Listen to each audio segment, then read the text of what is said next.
Good morning guys! So, mag-overtime ngayong araw. It's Saturday, May 23. So, may first pick up agad tayo for 6.6 kilometer, $7.5. So, kunin natin to. First booking natin.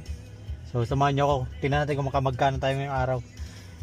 Kahapon naka almost $60 tayo sa loob ng 3 hours. So ngayon tingnan natin Saturday kung malakas yung delivery. So let's go guys, tamahan nyo ako, pick upin natin to. Pick up done.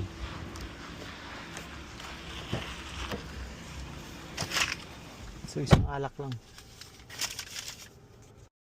Delivery done. Next pick up, superstore shopping.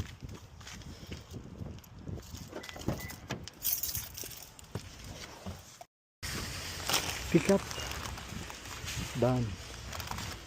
So deliver natin siya mga paps. Let's go.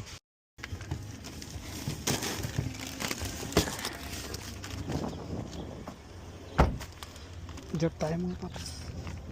$13 4 for 10.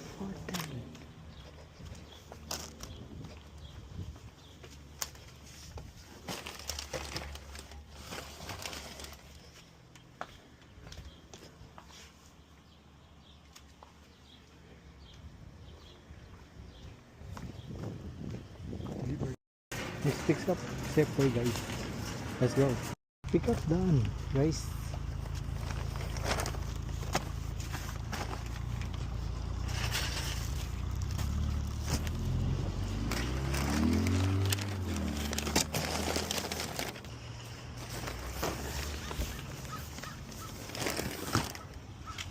Drop na natin yung isa guys. What's your ano yun,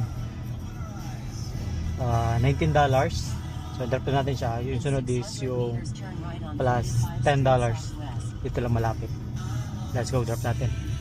So deliver na natin dito guys.